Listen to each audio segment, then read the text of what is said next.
Mēs atrodamies Miera ielā 58A. Šis ir vēsturiskais tabaks fabrikas kvartāls. Visos laikos šeit ir atradusies tabaks fabrika. Pirmskara laikos tā bija Maikapara papirus rūpnīca, pēc tam tā tika nacionalizēta un šeit bija Rīgas cigarešu fabrika. 2018.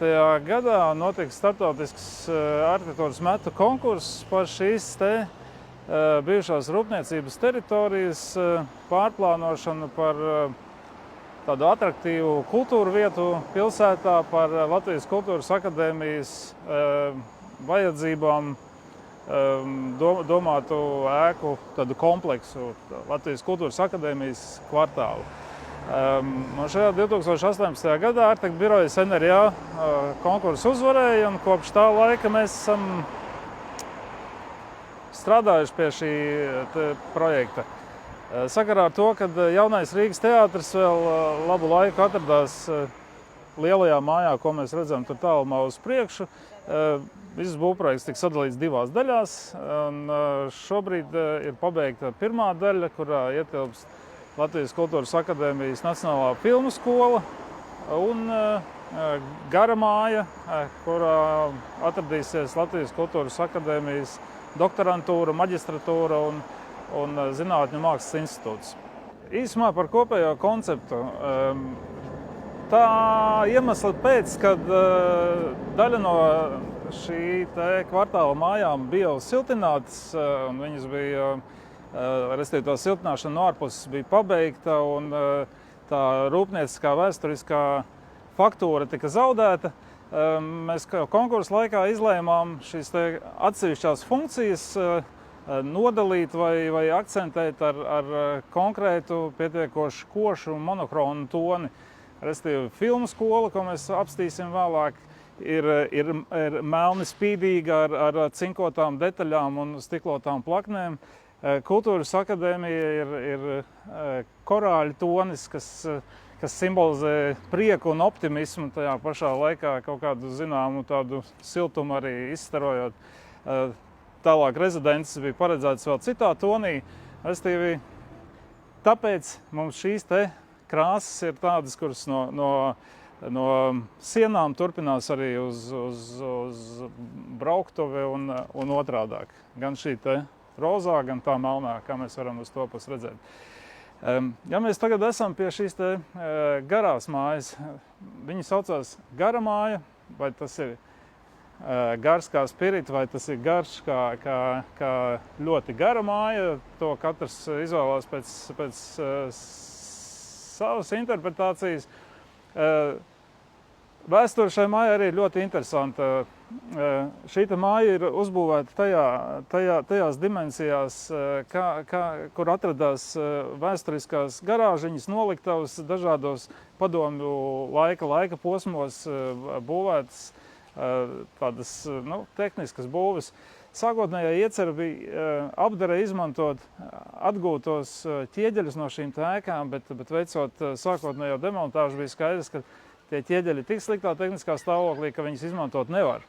Un mums bija ātri jāmeklē jauns risinājums, kas iekļautos budžetā, kas atbilstu ķieģeļu rakstam, kas atbilstu kopējai teritorijas tādai sajūtai, un tajā pašā laikā būtu ilgtspējīgs, otrais izmantojams un arī nepalielinātu CO2 pēdu, ka mums nebūtu jāved tie materiāli no nezinu kurienes. Un tas risinājums radās šeit pat uz vietas, kur mēs stāvam, kur tagad ir šis korāļu krāsas asfalts, bija padomu laika, pat ne padomu laika, bet bruģa segums.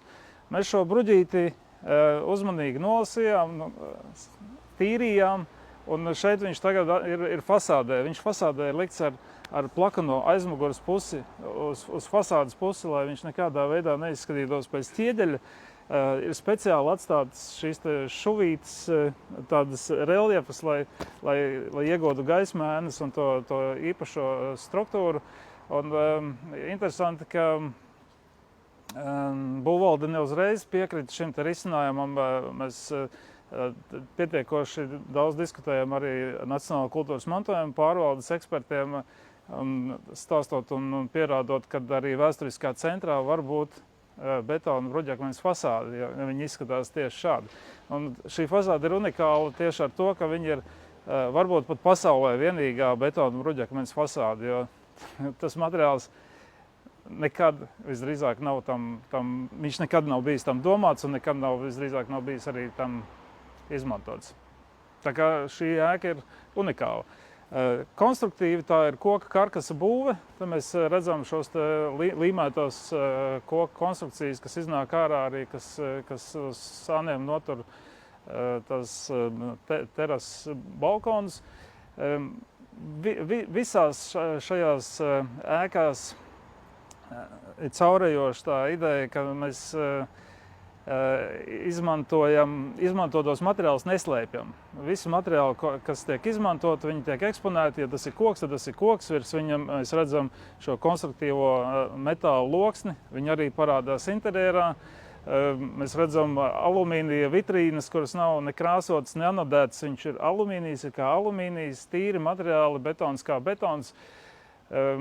Mūsuprāt, bija svarīgi tām mājām būt patiesām, respektīvi materiāli paši par sevi. Katram no materiāliem ir savas tās īpašības, kuras var eksponēt. Tas tāpat kā katram studentam visdrīzāk arī ir viņa tās labākās īpašības, kuras mācību gaitā kaut kā uz āru ir jādabū. Un tā mēs mēģinājām arī to jau sākt ar materiāliem. Tā kā šī ir mācību iestāde un te būs daudz studentu un lielākā daļa visdrīzāk pārvietosies ar velosipēdiem, ir ļoti daudz velostatīvi šie te.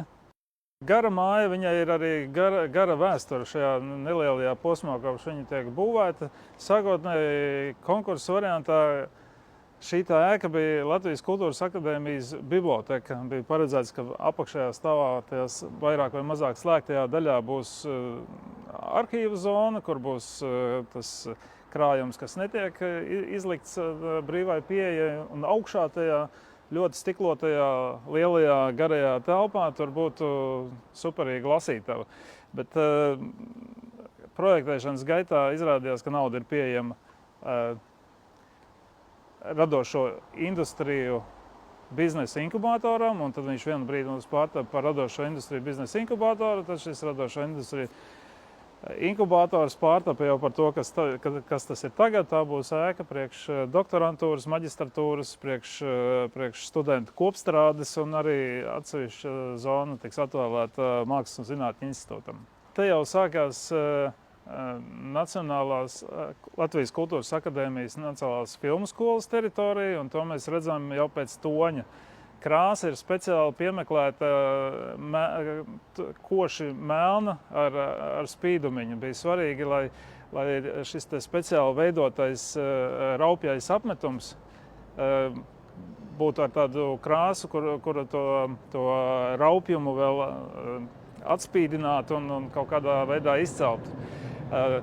Paviljonam savukārt ir izmantoti, šeit gan ir izmantoti vēsturiskie ķieģeļi.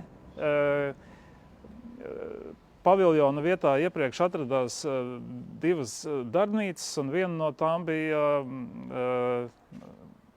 no šiem te ķieģeļiem būvēta. Pašas sienas bija tehniski neizmantojamā stāvoklī, bet ķieģeļi tika rūpīgi demontēti, attīrīta, un tagad šīs te sienas paviljonam, kā arī šī te jaunie sētas stabi. Šī te sēta ir arī veidot no jauna, jo iepriekšējā vienkārši pašdemontējās. Tā bija padomu laikā būvēta arī ķieģeļu sēta. Bet no šiem te pašiem vēsturiskiem otrais izmantotiem ķieģeļiem ir radīti šie te stabiņi konkrētā ritmā, un tas ritms ar mūs ievada tālāk uz to pusi iekšā. Tātad šis ir paviljons, un tālāk jau būs Nacionālā filmu skola. Ja mēs skatāmies te uz priekšu, tieši aiz tiem puķipodiem, tur konceptuāli ir paredzēta tāds liels stiklojums 2 stāvu augstumā. Tur būs ieeja, es joprojām ticu, ka tur būs ieeja Latvijas Kultūras akadēmijas lielajā ēkā. Šai ēkai nekas nav darīts šobrīd. Viņa ir tāda pati, kā viņa pameta Jaunais Rīgas teātris, aizejot uz Lāčplēša ielu. Un finansējums tādai tā nopietnai pārbūvei šobrīd nav šai ēkai, bet mēs jau sarunās ar Latvijas Kultūras akadēmiju jau mēģinām kaut kā rast kaut kādus kompromisu variantus, kā palīdzēt studentiem jau apdzīvot arī šo ēku. Kaut kādā veidā viņi iekļaujot kopējā konceptā. Jo tas stāsts bija tāds, ka no Miera ielas, no tā šaurā kakliņa, mēs jau nākot iekšā, redzētu tieši priekšā to galveno ieeju galvenajā ēkā. Tāpēc arī ir viss šis te rozā ķīlis, un tur priekšā būtu divstāvīgs stiklojums, un tur būtu ātrijas un galvenā ēka. Latvijas Kultūras akadēmijas Nacionālā filmu skola. Šeit mūsu jaunie režisori, operatori un visi pārējie ar kino saistītie cilvēki, nākotnes cilvēki mācīsies. Un, tāpēc mums bija svarīgi šo te ēku, kas savā būtībā tas melnais apjoms ir 1985. gadā būvēta silikāta ķieģeļu saimniecības ēka, kas atradās Papiros rūpnīcas teritorijā. Mēs viņu esam saglabājuši, pārbūvējuši un piebūvējuši klāt šo te pirmajā stāvā stikloto vestibilu ātriju, kas ir tā kā vienīgais tāds no jauna pieliktais apjoms. Savukārt šī filmu skola, viņi savienojas ar filmēšanas paviljonu, kas arī ir atbilstoši filmu skolas prasībām. Mēs pēc tam viņā ieiesim iekšā. Tur ir ļoti liela uzmanība pievērsta akustikas prasībām, lai tramvaju troksnis, kas tur brauc garām pa Miera ielu, netraucētu filmēšanas procesam. Filmu skolas ēkā visas lietas, kas ir darītas, viņas ir kaut kādā sakarā ar filmēšanas procesu. Fasāde ar šiem kvadrātveidīgajiem lodziņiem, spīdīgajiem, kaut kādā veidā atgādina filmu lentes perforāciju. Tas kontrasts ar to melno raupjo fasādes faktūru un to gludo stiklojumu un spīdīgajām cinkotajām detaļām, tas viss ir stāsts par tādu industrijas tādu klātesamību šajā ēkā. Tad mēs varam redzēt arī, piemēram, tie stieņi, kas ir gan augšā uz terases, gan šeit virs ieejas, kur tiek stiprināti prožektori. Tas viss arī ir stāsts par to pašu filmu procesu, kur tie prožektori tiek stiprināti pie jebkurā vietā, kur viņi ir nepieciešami. Skatā no ārpuses mēs redzam, ka šo stikloto vestibilu, kas dod maksimāli dienas gaismu iekšā tajā koptelpā, un gan gar ārpusi, gan gar iekšpusi ir tādas milzīgas masīvu koka, līmēta koka solu rindas, kur ir ļoti daudz iespējas piekonektēt savus lādētājus, un cilvēki, studenti var strādāt gan ārpusē, gan iekšpusē. Filmu skola ir savienota ar filmēšanas paviljonu, un savukārt uz filmu skolas jumta ir arī milzīga ārterase.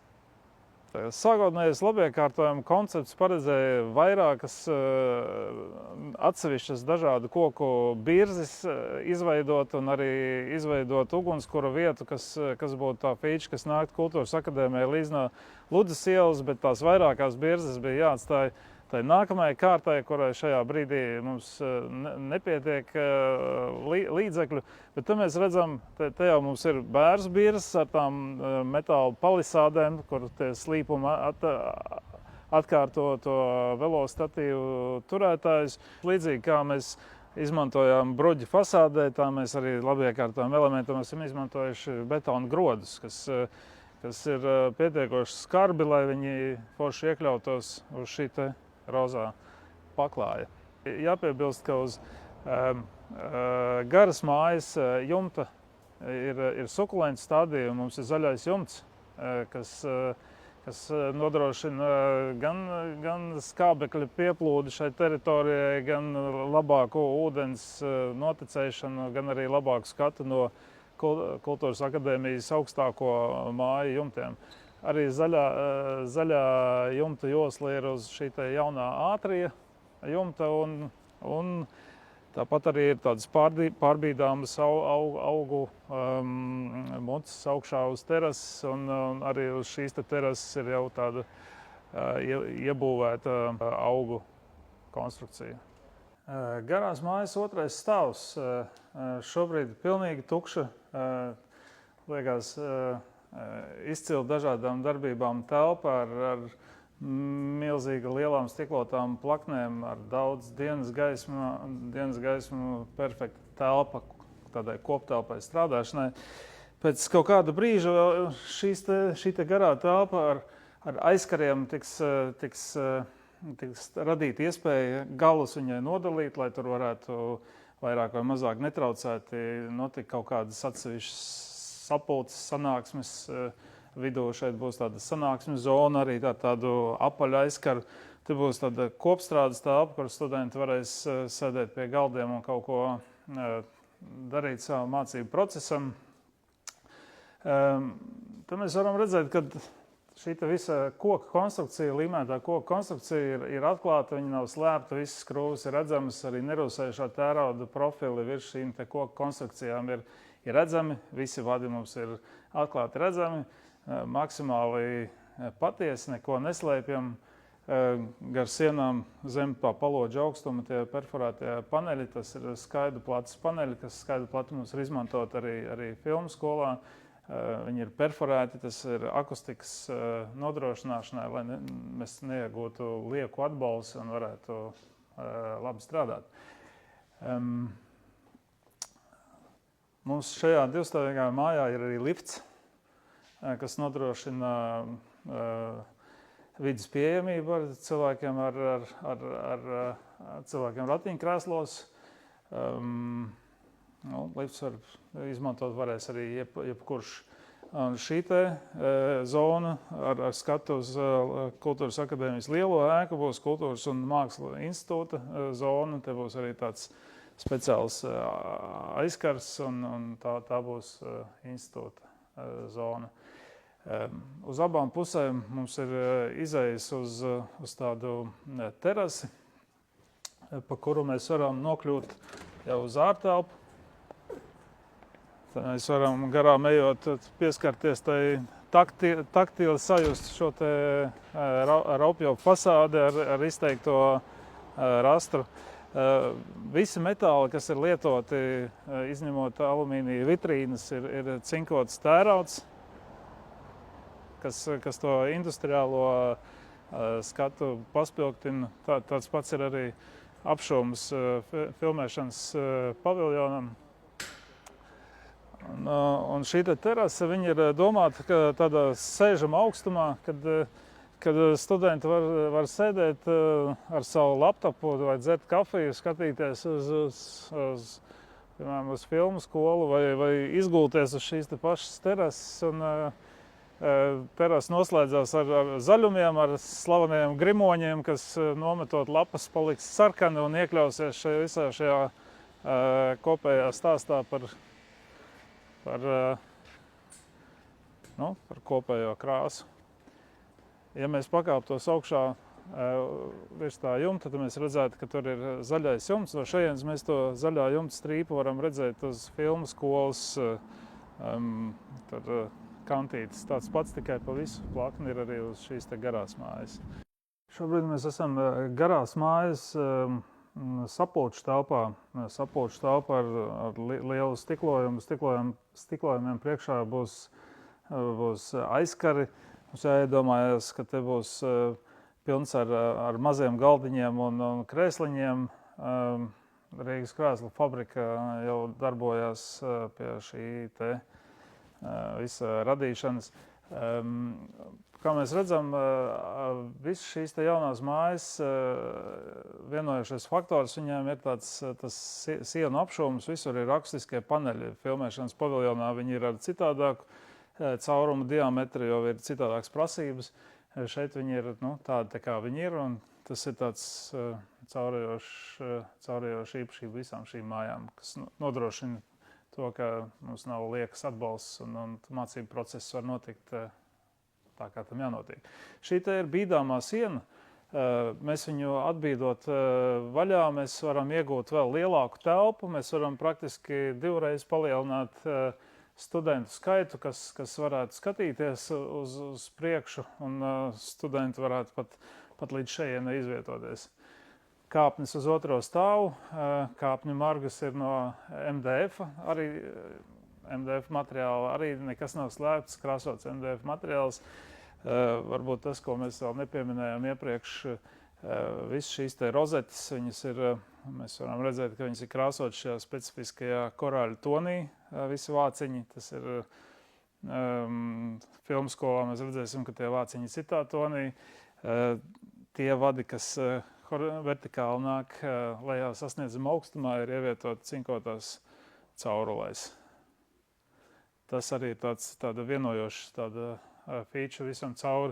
Arī visās telpās, kurās ir vajadzīgas virtuves mums ir no nerūsējušā tērauda virtuves moduļiem. Tas piedod to industriālo sajūtu un to iespēju, ka studenti lietojot šīs te iekārtas, viņas lietos vienkārši ilgāk. Tas pats ir arī ar sandmezgliem, ar toaletes podiem. Tie ar mums visi ir nerūsējušā tērauda, gan izlietnes, gan podi, industriāla sajūta un ilgtspējība studentu vidē. Garās mājas ieejas mezgls ir no abām pusēm stiklots, viegli pamanāms. Mēs varam nākt gan no tās puses, gan no tās puses. Šeit priekšā būs garderoba, būs informatīvais ekrāns, būs mēbele, kur piesaist. Un tālāk vai nu uz vienu pusi, uz apspriežu telpu, vai arī uz otrā pusē ir izvietota vēl viena sapulču vai mācību telpa. Un šeit pa vidu, kur mums ir uzrakstīs saruna 1, saruna 2, saruna 3, tad būs ar aizkariem atdalītas tādas nelielos sarunu zonas. Latvijas Kultūras akadēmijas Nacionālā filmu skola. Mēs atrodamies jaunajā piebūvē. Tas ir šis stiklotais vestibils. Kā mēs redzam, visas nesošās metāla konstrukcijas ir eksponētas, nekas nav slēpts. Nesošā tērauda loksne virs viņām nav slēpta. Vēsturiskā silikāta ķieģeļu siena, balto ķieģeļu siena, tā kādreiz bija ārsiena, tagad pirmajā stāvā viņa ir iekšsiena. Visi no jauna izbūvētās pārsedzes tagad būvniecības laikā un padomu laikos būvētās arī ir atklātas. Tas uzstādījums ir tāds, ka visiem vēstures slāņiem ir tiesības būt redzamiem, un katrs viņš ir ar savu stāstu un savu faktūru. Mums liekas, ka tas ir svarīgi to vēsturisko pēctecību arī redzēt uz sienas, nevis visu viņu nokrāsot vienā krāsā un visu viņu paslēpt un izlikties, ka tās vēstures nav. Stiklotā siena pēc iespējas daudz dienas gaismas šajā te publiskajā ātrijā, tā ir ziemeļu puse, tāpēc pārkaršana te nedraud. Mums gan ir arī ārpusē, bet te mēs varam tikai dabūt to dienas gaismu un to pietiekošu gaišumu šajās telpās.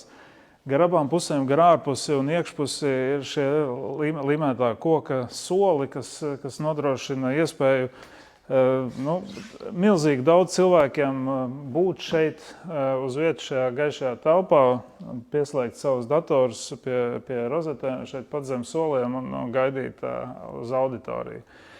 Pirmajā stāvā atrodas vairākas lielās auditorijas ar bīdāmām starpsienām. Alumīnija durvis, viņas ir alumīnijas, nekrāsots, neanudēts alumīnijas kā alumīnijas, ķieģeļa siena ir ķieģeļa siena. Šīs te stiklotās plaknes ir ar speciālo metāla sietu iekšpusē, kas rada to pikseļu sajūtu, jo mēs tā kā redzam, ka iekšpusē kaut kas notiek, tad, kad tur ir gaisma, bet neredzam tieši precīzi to, kas notiek. Tāds klātbūtnes efekts ir. Ja mēs ejam iekšā auditorijās,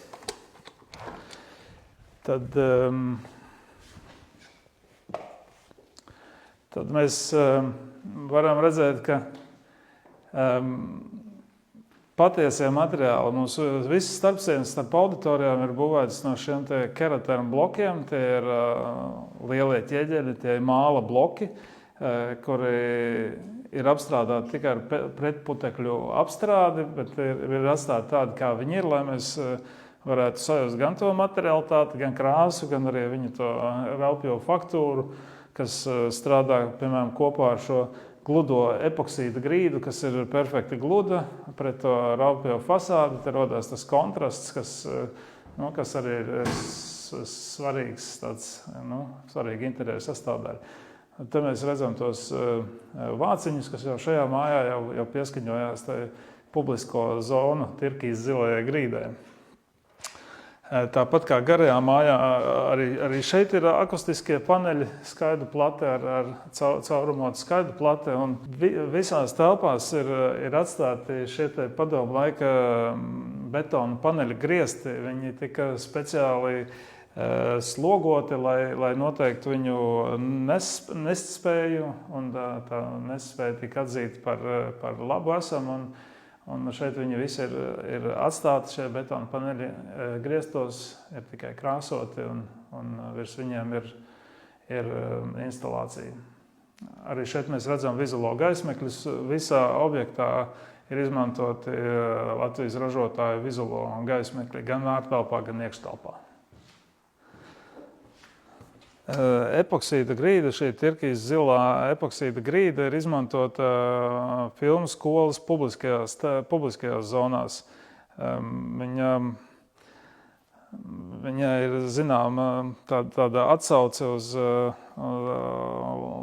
Latviešu mūzikas apvienību Bērnības milicija. Viņam bija tāda dziesma Zilās filmas.